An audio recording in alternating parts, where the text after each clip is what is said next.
Welcome to Dueling Editors Live. I'm Kyle Hawke. With me is Tara Avery. We're here from Editors BC, who is co-presenting this in conjunction with Word Vancouver. I'd like to remind you that you can support the festival online by becoming a member and through the silent auction at wordvancouver.ca. We'd like to acknowledge that this festival takes place in the unceded homelands of Musqueam, Squamish, and Tsleil-Waututh people. And we'd like to thank our sponsors, Connects UBC, the UBC Library, and UBC Robson Square for their sponsorship, which made this space available to us. And of course, this session is also sponsored by Editors BC. Also need to thank our generous donors as well as sponsors, Canada Arts Council, the Canada Heritage Fund, BC Gaming, Creative BC, the City of Vancouver, Downtown Business Vancouver Improvement Association, Hamber Foundation, Joseph Wask Foundation, Asian Canadian Writers Workshop, Quill, Pace and Associates, Federation of BC Writers, League of Canadian Poets, and I'm going fast because there's a lot of them, and the Writers Union of Canada. Full list of partners is available on the website. I'd like to thank them because without them, the free festival could not happen. If you haven't already, please consider making a donation on the website. So, as I said, Tara Avery is with me. Also with us is Michael Lithgow, the author of the piece we will be editing, which is called Surprise Engine. And we'll be looking at chapter 1, Morning Meditations. Hi, Michael. Okay, maybe we don't have, but Tara, yeah, can you hear me now, Kyle? I can hear you. Okay. We've got a little bit of an echo effect here. All right. Yeah. So we're coming into this piece blind. We haven't pre-edited it at all. This is the third year actually. Kyle and I have done this session. We like to have the opportunity to show how different editors approach a piece. Lots of times we agree, sometimes we don't. Yeah. So should we dive right in? I'll just also mention that we also get a little bit of an idea of the interaction between the editor and the author by having our author with us. So I'd like to thank Michael for taking part in that. You're very brave, Michael. All right, so let's just start into the piece. First lines are always important. Yes. So our first line, Lyle's cab pulled away from the curb and into the steady flow of Tokyo traffic. Straightforward, easy. I don't have any issues with it. It gives us an idea of the setting. It gives us, okay, Lyle is obviously our main character, and we're in a car. Yes. Which is important. Monday morning, sentence. And of course, fragments are fine, especially in here. And this early on, it gives us a sense that we've got this choppy rhythm. It is Monday morning after all, so that feels accurate. Okay. So this next sentence, let's talk about this next sentence. The time of day, 6:20 a.m., didn't seem to have much effect on the volume of cars in most central neighborhoods, including Ginza, where she had leased an apartment. So I've got a few issues here. Basically, it feels a bit like exposition here, like including Ginza. In most central neighborhoods, the idea is you're giving us information we don't really need here. I would reduce that to much effect on the volume of cars in Ginza. And where she had leased an apartment, does that feel a little? To me, it feels a bit info dumpy. That's probably the note that you get is it. We don't need that information quite yet. And if it becomes important later on, I think there will be a more natural place to include it rather than it's a bit like it sounds like the author giving you information instead of the character giving you information, if that makes sense. I would consider boiling that down to in her neighborhood of Ginza. It tells us Ginza's a neighborhood if we're not familiar with it. It gives us the her, which Lyle not clear before that. And it removes a lot of the extraneous information. One thing I will say too is one of the important things when it comes to and working with an editor is you usually a moment before the editing starts where you establish which English you're using.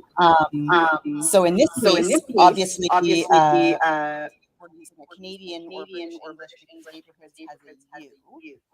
And so we want to establish that beforehand. We want to make sure that we're capturing the right spellings of things.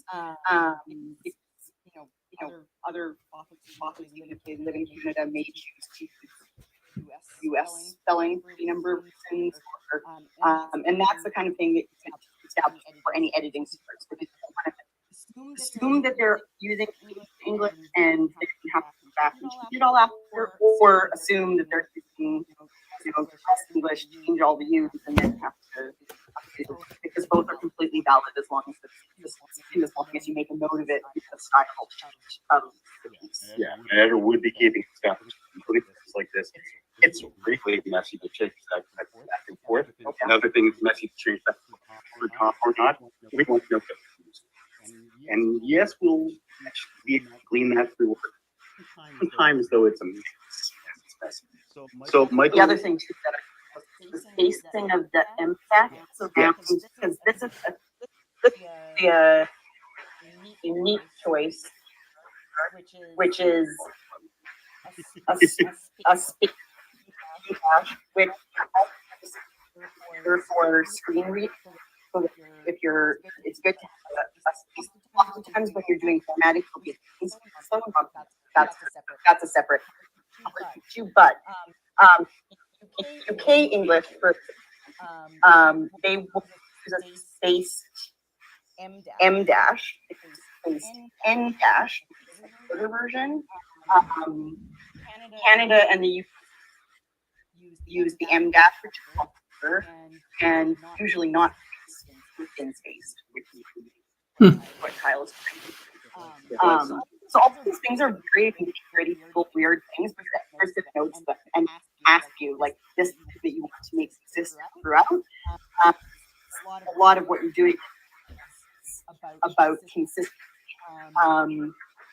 Because a reader is going to know if sometimes you spell with you, and sometimes you're using, sometimes you're putting spaces, sometimes you're not. Like those are all things that jump out and pull the reader out of a story, and you don't want that to happen. You want them to stay in it and keep turning pages.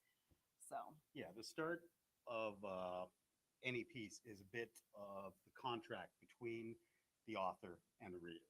It's telling them what to expect. This is how to read what's coming forward. Do our assumptions so far seem right, Michael?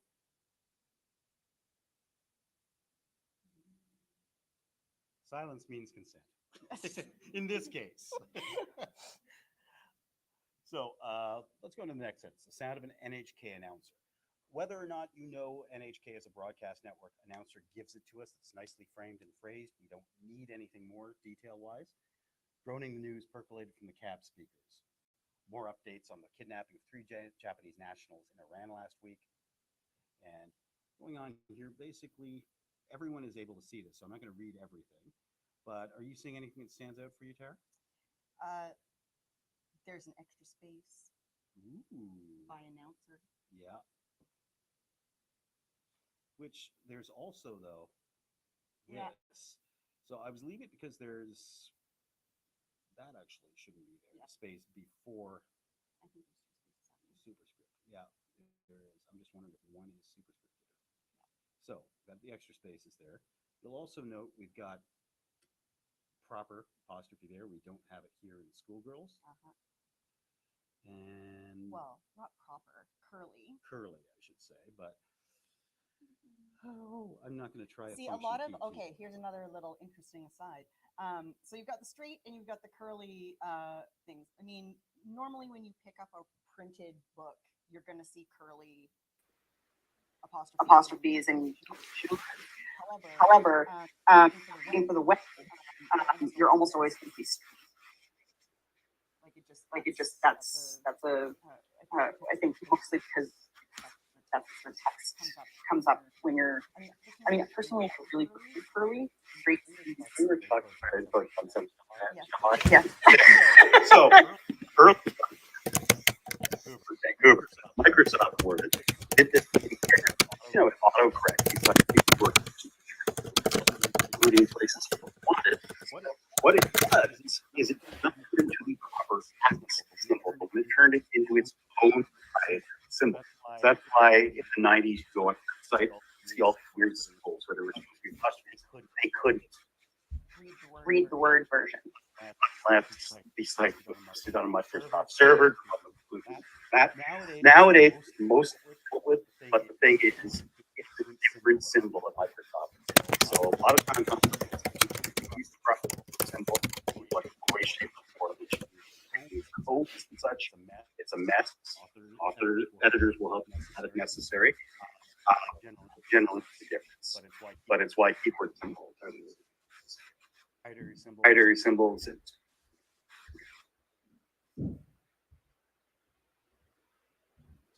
So It's also why I see this a lot as an editor. Actually, people make box or something like that, but then export for Word. Almost universally, Word is still the programming that an editor or an agent or almost going to ask to see your file in. Like, and so sometimes it's you mean Hawke and Word, scrivener to Word and Word back to all these guys wanting to use their programs won't always play nicely. It happens all looks good on the because know that in the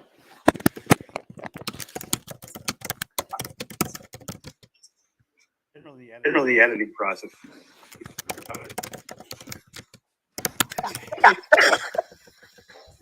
my editing is I'm gonna this sentence really quickly because sounds of an NHK.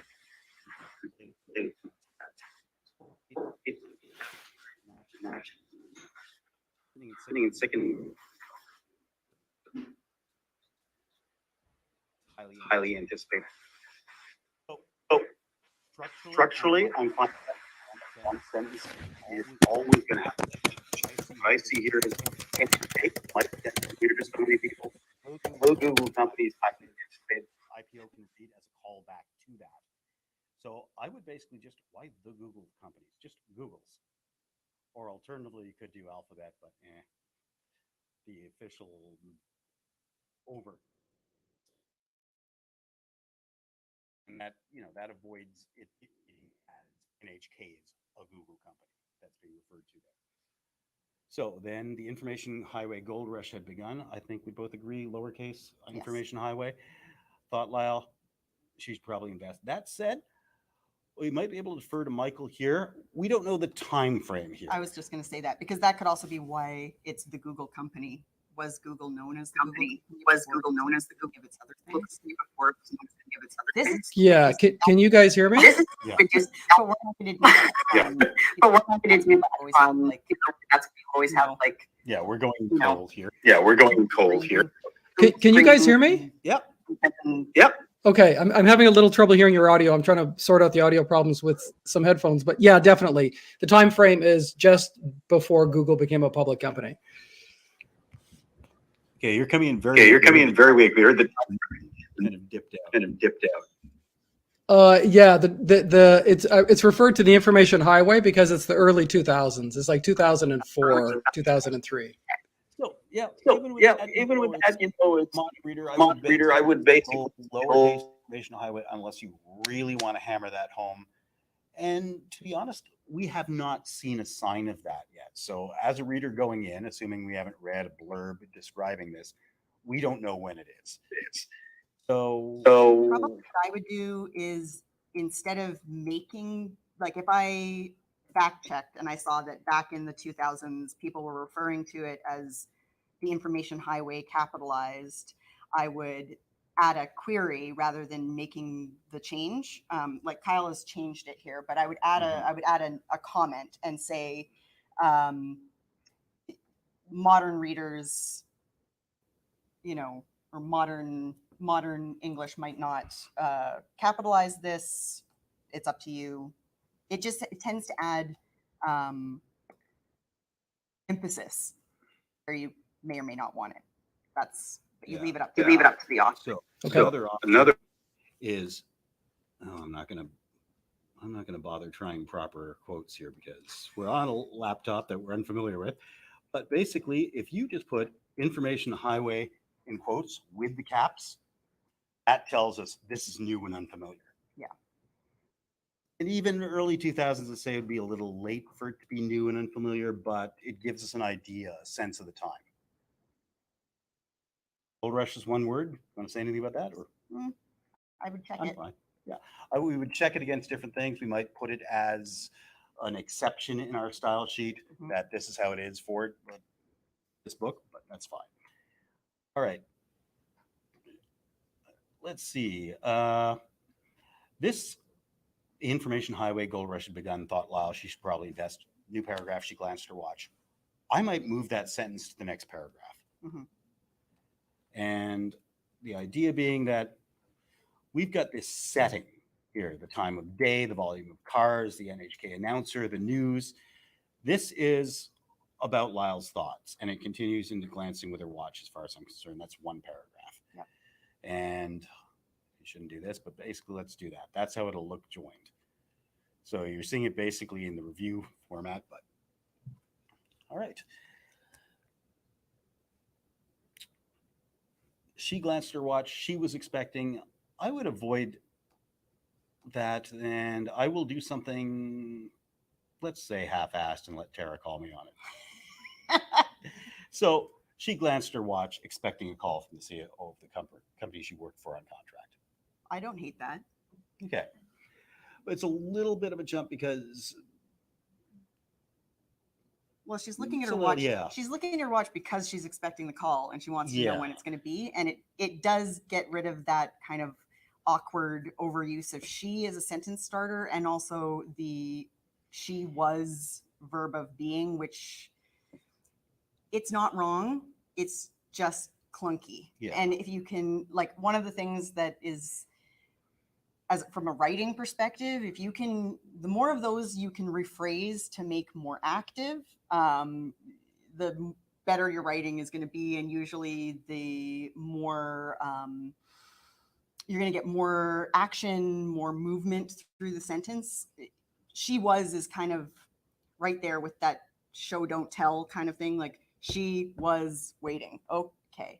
But you can say, waited. this, expecting, then you're kind of keeping the action going. She glanced at her watch, expecting thing. And so we're pulled on into why she's looking at her watch. And then we get the information about the CEO and the phone call. So again, that's a style choice, and the author is well within their rights to say, nah, I really like it the way it is, and change it back. But that would be the reasoning behind the change. Yeah, that said, passive isn't necessarily bad, but No. there should be a strong reason for it. Yes. It's a choice. It has an effect. Also, I should say about the editorial process, we would normally not be going in and just doing these things. We would be querying the author, but we're trying to shortcut the process while stretching out by explaining it. Yeah. So let's see it. I also want to make the point that the way we had it, she glanced, she was, she felt, 3 consecutive sentences. And inside that, she worked. Mhm. So lot partly of she. because it repeats so much, unless it's an intentional repetition to make a rhythm actively part of the scene, you want to avoid that, because the reader is going to have that rhythm whether or not you try to get it. So let's just deal with the phrasing from the CEO of the company she worked for on contract. That seems a little unwieldy for me. And it's a bit of an information dump. We at this point, is it necessary that it's worked for on contract? she contracted for, Mhm. maybe. What do you think? I That's what I will think that's suggest. better. And despite the dueling name, we often agree. But let's see. Also, let's see the time frame. We've got the information highway in quotes. Helps with she glanced her watch, expecting a call. More workable because we've set that it's earlier. Because right now it could be her Apple Watch. Yeah. You know. And you're going to have to keep considerations like that in mind. Things change, and your book might be set at a certain time, but the readers are reading it in the present. So you've got to consider that they could read this as something more modern than what it's expected, what it's intended to be. I once was writing a story and then with a co-writer, and we realized quite late into it that we'd given one of the characters a car that didn't exist in that time. And we were like, oh, no car for you. I won't look in her direction or anything, but there's an author here I've worked with. At a certain point when we were about to go to press, we suddenly realized, oh, that cat's going to be 40-something years old. It's how we want our cats to live, right? Yeah. It's just wishful thinking. All right. So let's see. Let's deal with this. She glanced at her watch, expecting a call from the CEO of the company she contracted for. Not unprecedented, but rare, and of course, significant. She's expecting it. So it feels a little awkward to go into that. It's unprecedented, rare, and significant. Here, I would actually try and move that into the next sentence with her feeling anxious and unfocused, because that's why she's feeling anxious and unfocused. So I would like to move that and group these ideas as a sentence of its own. You know, the fact that she's expecting the call, that's setup. This is. But it wasn't just the call. Sorry, I Yeah. jumped ahead to the next sentence. Go on. Right. So we've got, I mean, I agree with you. I feel like, especially since we changed it so that the watch and the expecting have become a sentence, this bit here that's offset with the M dash, by moving it to the next sentence or by combining those next sentences, you keep the thoughts separate. I would say probably the query that I would put here over she felt anxious and unfocused is, how do you show that? Again, it's not wrong to use felt, but it is a bit of a tell word rather than a show word, because if you know, what does for her, what does anxious and unfocused feel like? What does it look like? What is it? Does it have a mannerism? Is there some way of making it a more visceral description that the reader is going to engage with, rather than just sort of absorbing she felt this way and moving on? So that falls under what I call filter words. And filter words are often like sense words, like she heard a sound, he, you know, felt this, he smelled a scent. A lot of times what that does is it creates distance between the reader and your protagonist character. So far, we've more or less been in a third person, relatively close point of view here. And so what I would say is you have the opportunity to draw your reader in and actually make them feel more connected to the character if you describe specific mannerisms or body language or whatever it is that is the way these feelings are manifesting in the character. The same way that if if she heard the phone ring, right? You don't need to say she heard the phone ring. Obviously, she's there. We've been following along with her, so the phone can ring. You know, we don't need to know that she heard it, because if the phone rings and we've been following her, we know she's the one. She's in place to hear it. Yes. And then it helps the reader feel like they're hearing the phone ring at the same time as she's hearing the phone ring. Okay, so that said, the physicality here is she's driving. Yeah. So this lack of focus, this unease could show maybe she's like heavy on the gas and brake. She's in a cab. Maybe. I thought she was driving the cab. No. Sorry, Lyle's cab. Oh, We don't know if she's he driving. thought she was the cab Oh, driver. interesting. Because Lyle's cab, you know.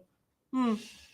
But you know, one way or the other, she's in the vehicle. She can be tapping on the seat, on the wheel, that would tell us that she's driving. Or if it's the, you know, the front headrest, then we know she's in the back seat.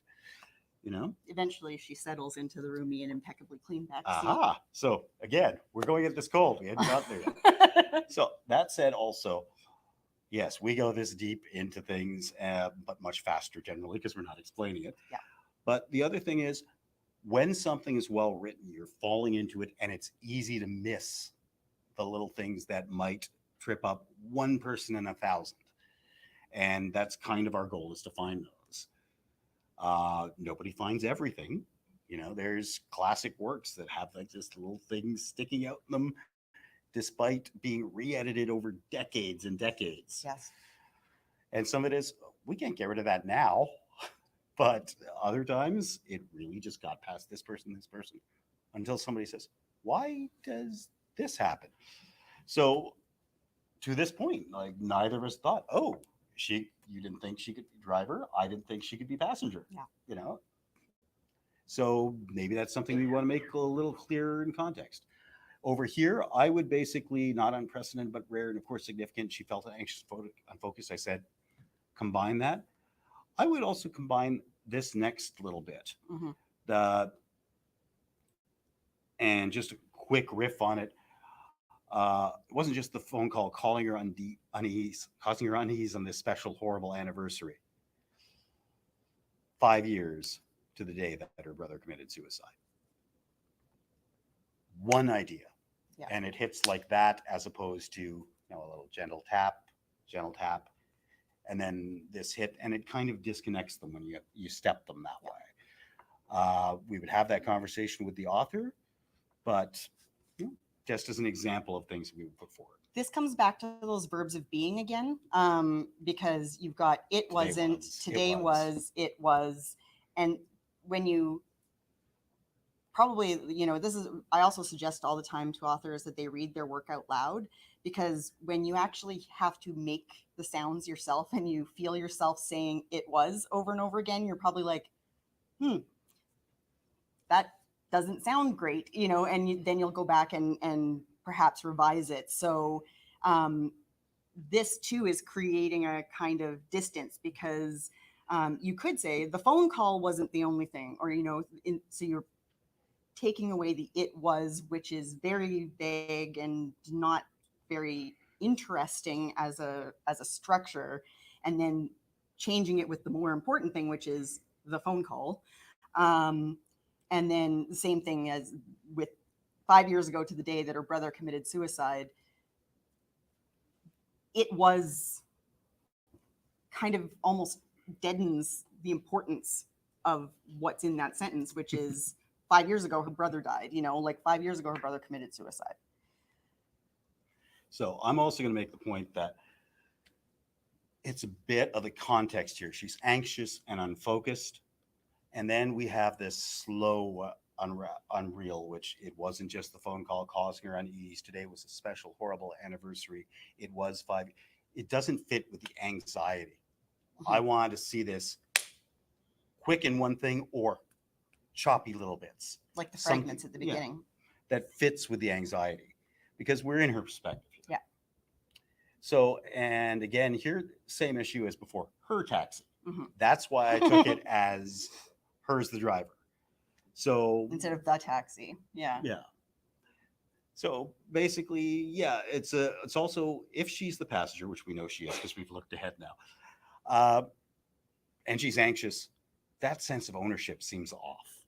Mm-hmm. It's not my taxi. It's something I'm in. It's like something that I have no control over. It's that lack of control that fits with the anxiety. So I would change that. Just the her matters there. Mhm. Okay. Navigated through the narrow residential streets. Let's just get rid of narrow. The there. Taking an on ramp to the elevated Shibuya Route Freeway where 8 lanes. So that's actually going to be without a hyphen and spelled out. Oops. In fiction, almost always numbers under 100 are spelled out, but certainly under 10. Under 10 is pretty universal, but in fiction, it's usually anything under 100. So let's just deal with this next little blurb because this deals with what we've been talking about before. She settled into the roomy and impeccably clean back seat. She'd become quite fond of Tokyo taxis. The drivers were models of professional decorum, including their white-gloved hands that even smelled clean. If we had this early on, I would have known she was a passenger, but as well, it makes for a nice juxtaposition with her anxiety. Mhm. If we have this impeccably clean environment and she's fidgety and agitated towards, that's more of an image. It gives us more of a sense of her anxiety, especially if we see it demonstrated physically. So don't know what our volume scenario is like or anything, but Michael, how's the sounding so far? It's terrific. I'm enjoying this immensely. Yeah, I can understand what both of you are striving for as you're suggesting those changes, and it's good. I like it. And even with that move early on, significance of cleanliness, I would like here. It's the shift, it's call back to it then. You don't have to deal with the cleanliness aspect all in one place. It can be dribs and drabs and come back to it as it is. After the reader has been picturing it for a while, it's going to mean more when, oh, here's more context to it. So I don't have a keypad, so I'm not going to deal with that. But we saw the M dashes earlier. Whoops. And you see they're longer up here than these ones. So that's an N dash. Yeah. And this is how picky we are. I see that dash is the wrong width. Yeah. So that's the kind of thing we would change. This, I will quickly say it. The standard in North America has traditionally been in publishing the M dash, the longer one, without spaces on either side, while in the UK and places that use UK English like Australia, which uses Australian English but has that standard Indian English, would use a spaced N dash, so this thinner one with the spaces. And I would say we see both in Canada, honestly. Yeah. It's about 50-50 when I see something written specifically in Canadian English.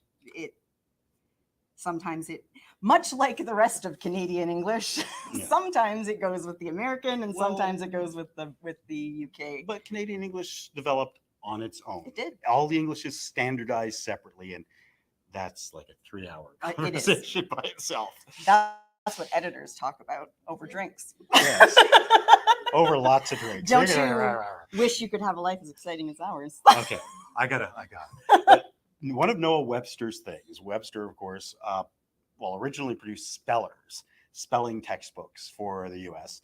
And he had the goal of slowly moving American English into its own language by shifting things. He chose OUR spellings for color and odor. And then when UK English standardized that way, he switched. Didn't want to be like those guys. Yeah. Basically, there was a revolution, okay? But all of those differences were competing standards that existed everywhere. The changes Webster tried to put in that didn't exist before, like wagon spelled with 2 G's or night as NITE, did not really hold up. But yes, so in the UK, color without a U was valid before things started standardizing, and vice versa. Yep. All right, anyway, so let's talk about Tokyo cleanliness. It's a marvel.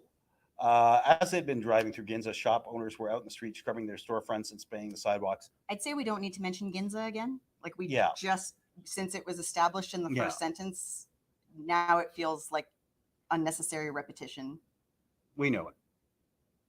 And The other thing I'm thinking here, shop owners were out. Okay, so we've gotten to this point in the ride, and we're thinking back to earlier in the ride. Mhm. Let's see this as it happens. Mhm. So, because this would be great counterpoint to 5 years to the day, the special anniversary, Yep. horrible anniversary of her brother committing suicide. And Shop outside, owners everything is just scrubbing their normal. stores, for instance. Yeah. Yeah. Life goes on. The normality and the cleanliness, huge counterpoint. And I want to wonder about this next sentence. So, Michael, get ready because I'll be asking you something here. But she had seen virtually no litter in Tokyo, unfathomable for a city of 35 million. This sounds like something from the point of view of a tourist. So, Michael, let's ask, is Lyle a tourist here? Well, she's moved there about 18 months before the story starts. So in her sort of a tourist. You'd seen virtually no litter. Yeah. And unfathomable. It's from her perspective. Yeah. We've got a bit of an echo in the room, so I'm never sure if Michael's on. So, yeah. All right. Minor, but basically another minor correction. Tiny typo. Yeah. English is weird. That one, this is the other. That one, a spell check obviously wouldn't have picked up. Yeah. English has competing etymologies going into words. So a minor change doesn't change it to something with a similar meaning necessarily. It could be completely off. And the big one that every editor's gold star, I finally found one. They meant public, but they dropped the L. Caught it. I've caught it before. Yeah. I also, one of my favorites was the word was supposed to be statute, but they'd written statue. So the statute of limitations is a very different thing than the statute of such. The old Greek goddess of limitations, mortalized in bronze. I've got that one. Yeah. I see that a lot. I don't know why. But, so she assumed there was littler somewhere. That L was an accident. There was litter. Haven't they made this word up? Maybe it's not a real word. A littler, like someone who litters, kind of. Sometimes you take these. that would be litterer, not littler. Yeah. Littler. ERER, Because littler, littler as a word means something that's smaller. Yes. And that, by the context of the sentence, doesn't make sense. But maybe they are. Well, that's No, that's it's it. Basically, It's a typo. what we were doing as editors, like this would go back to the author, and the author would say, "No, this is what I meant." So if there was an issue, but the fact that it could be read as an outright mistake means that something needs to change if the meaning was intended to be something else. So let's talk about her office in Roppongi, not a far drive from her flat. Heavy traffic made, I would boil this down. Heavy traffic made the trip to her office in Roppongi considerably longer than it should have been. Mm-hmm. And that already gives us that, it should have been a shorter trip than it was, We're getting into this. So this is also right now as an editor. So, okay, there's different levels of editing. And right now we're sort of just throwing everything at this document. But the first stage of editing is usually developmental. And developmental editors are looking at big picture issues, big picture problems. They don't care about typos or commas or any of that more mechanical stuff. That's for copy editing later down the line. So if I were looking at this from a developmental perspective in this paragraph that's coming up here, I would start to say to the author, I am not sure. I'm starting to get a little bored because now we're 2 pages in and we're still talking about cars and there's repetition. We're back to 35 million inhabitants is being repeated twice in the same page, back-to-back paragraphs here. And it's starting to feel like you're giving me the same information over again. So you want to choose. you know, do you want to tell me that this is the size of the city in this paragraph or in this paragraph? Because you don't need to tell me twice. And so you have to choose where you think it's going to have the most impact or where it makes the most sense. So that's like the big picture developmental kind of guidance that you'd be getting from a developmental editor. Whereas the more, you know, what Kyle is doing right now is what we would call stylistic editing, where you're actually looking at the style of the sentence at the word and phrase level, not the big picture idea level. And then, so stylistic editing is usually about the intent of the words. Copy editing is usually about the mechanics. Those two often get squished together, especially in these days. So those things will often get changed around the same time, or you'll work with the same editor for both. And then finally, the final stage of editing, which is called proofreading, which sometimes people mistakenly say when they mean copy editing, is the proof is the document that is about to go to print. All the edits, it's been through the developmental editor, the ideas have been refined. And traditionally, the proof is already printed. Yeah, it's print. It's on a piece of paper. And so then it would go to the proofreader, and the proofreader is checking for anything that has slipped through. They're checking to make sure the page numbers line up, or the, you know, the basically, because at that point it's been typeset too. So they're making sure that there aren't, like, you know, one word on a single page. That's the kind of stuff that a proofreader is doing. So it's a very different kind of job actually than the typical editing that I think people think of when they I zoomed out quickly because proofreaders will also be looking for things that I'm not seeing here, which I was hoping I'd find an example of rivers, lakes, ladders. Basically, when you've got, you know, let's just look here. We've got the white space between someone else. We've got the white space between had been. For example, if you just have like, wish I could point with my finger here, but basically, if you have like the white spaces in different words and different lines lining up and forming a line, that distracts the eye and the read. That's not something the author can deal with at this point. That's something solely the province of the proofreader. After it's been set in the final type, let's shift this around. Ladders are when you've got hyphens on multiple lines lining up. So it becomes this white space in the middle of the page. Yes. Yeah. The whole goal when you're telling a story as the author, and the last thing you want is for any of the extraneous stuff to pull the reader out of that story that you're telling. And so from the editor through to the, you know, designer through to the types, like everything is sort of working together to try and encourage the reader to stay on the page and then turn the next one. But yeah, I mean, those skill sets are, even though they all kind of fall under the purview of editing, are really quite different, and not everyone does all of them. So. All right, so let's talk about what I did here while Tara was talking about all that. I took this, which suited her fine after an M dash. I got rid of that M dash, started a new sentence because I figure this fits better with the next sentence. This suited her fine, M dash there. Yes, it's just two hyphens. We would change that, and you can see later on there's two hyphens. Likewise, we would standardize those to M dashes, N dashes, whatever the appropriate style is. But this suited her fine, dash. She had always loved the simulated sanctuary of cars. She loved the stimulating sanctuary of cars. She had always loved driving. You know, that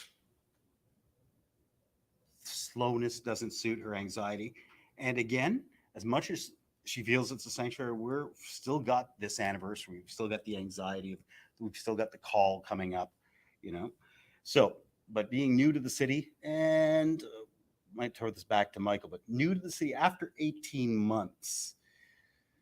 I know Tokyo from people who've lived there, longer time till you really feel part of the city than a lot of other places.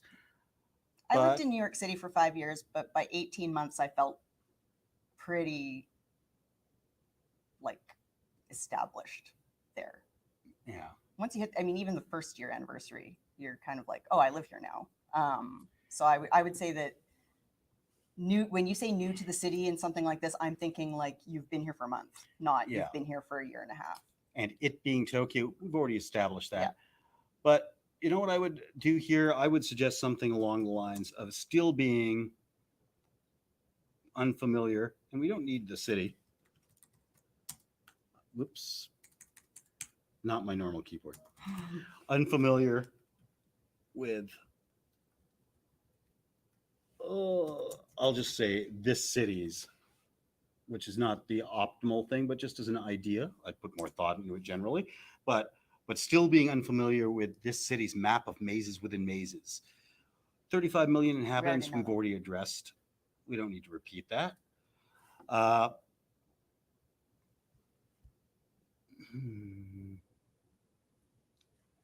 And that doesn't need an M dash. I would just have a comma. Being unfamiliar, she decided.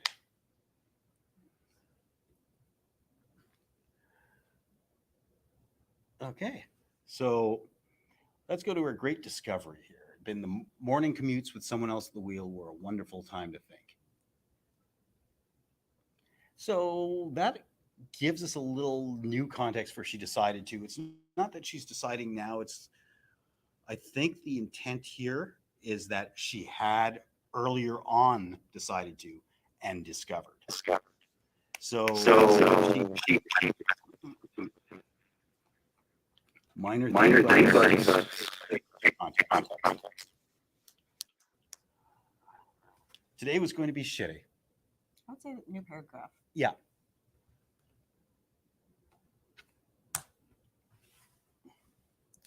I would also say that there's potentially, and this would be a query, not something I would add, but everything she's given us so far is not wonderful.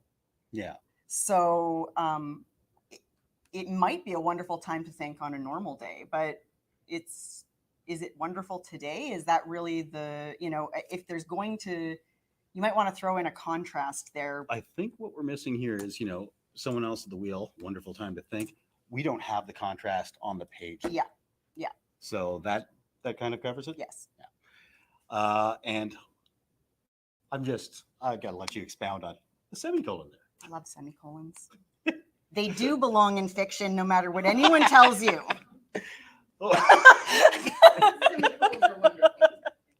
So there's like this war. Can I just asterisk that? Yeah. They do belong in fiction.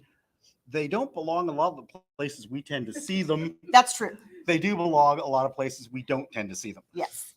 But yeah, there's kind of a war in editors. There's several. The Oxford comma being one, we have fights. Also when we've been drinking, I guess. But semicolons, so I love a semicolon. I think they're fantastic. They're a great tool to have in your toolbox. A lot of people don't know how to use them well. And so it falls to us to either explain them or, guide and encourage, not take them all out, because I have seen that. I've seen editors of fiction call for a removal of all semicolons from fiction. And I disagree, and have ever since I saw this comment. Up with these I shall not put. Exactly. Yeah. I have been paying attention, and every book I've read, and there have been hundreds, has semicolons in them, except for maybe like 3. So go forth with the semicolon, but use it well and use it wisely. Yeah. And that is to connect thoughts that are connected, but you don't want to put a period between them because that's too harsh a stop. And it also doesn't suggest this intertwining of the two ideas. Yes. But that's the other thing. Every punctuation mark matters. Yes. It carries meaning with it. It contextualizes the words around it. And so, yes, we will get it into back and forths for hours over, not every, but there'll be this occasional comma or semicolon that, but that suggests sometimes it really matters. Sometimes it really brings up 1,000 questions. Yes. And then just considering, so we're talking punctuation and we don't have lots of time left, let's deal with this parenthetical. Mm-hmm. So she would compartmentalize her grief soon enough. Encapsulation was a professional habit.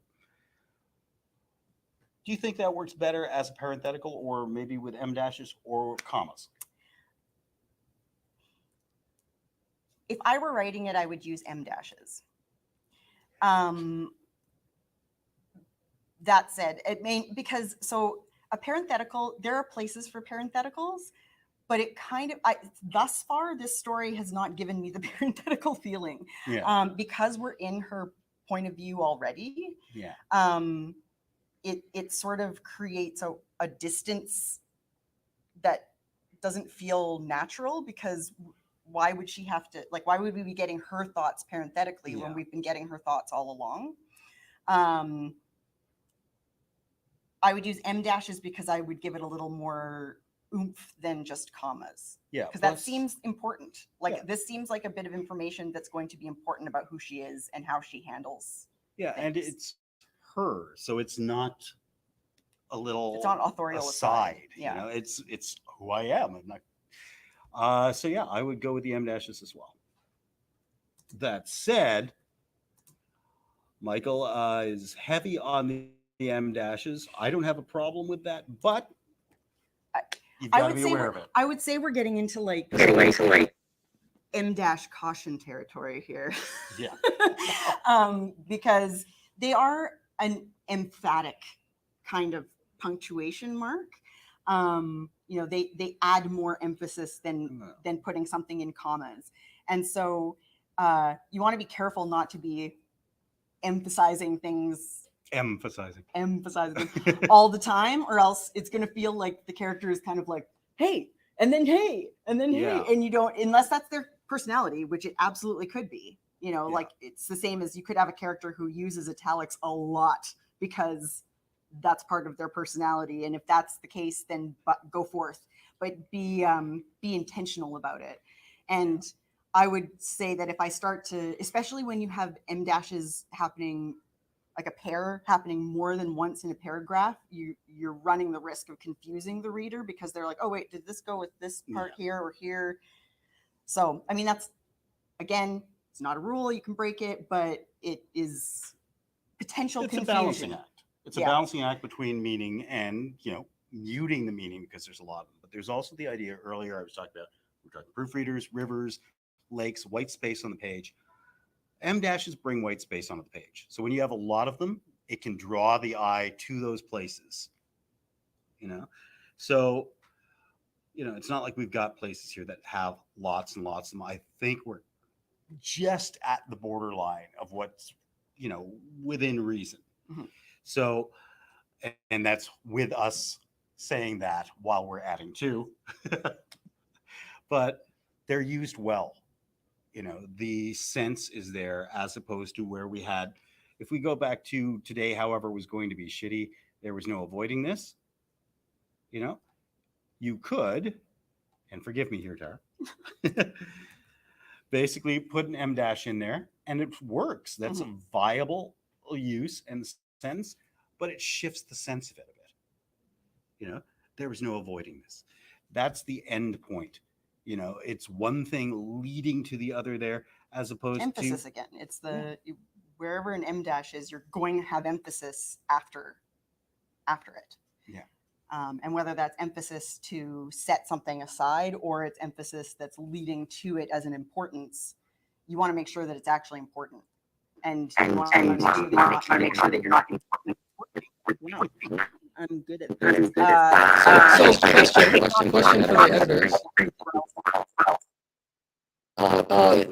So if you want to interrupt without emphasizing, so you're saying the em dash is the wrong tool?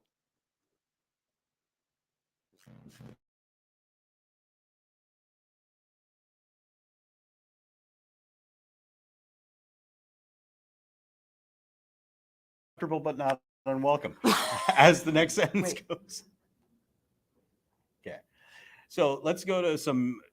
Oh, you can ask him again. He's on now. Okay, so Michael, how's everything sounding so far? It's terrific. I'm enjoying the conversation immensely. Did you hear my question earlier?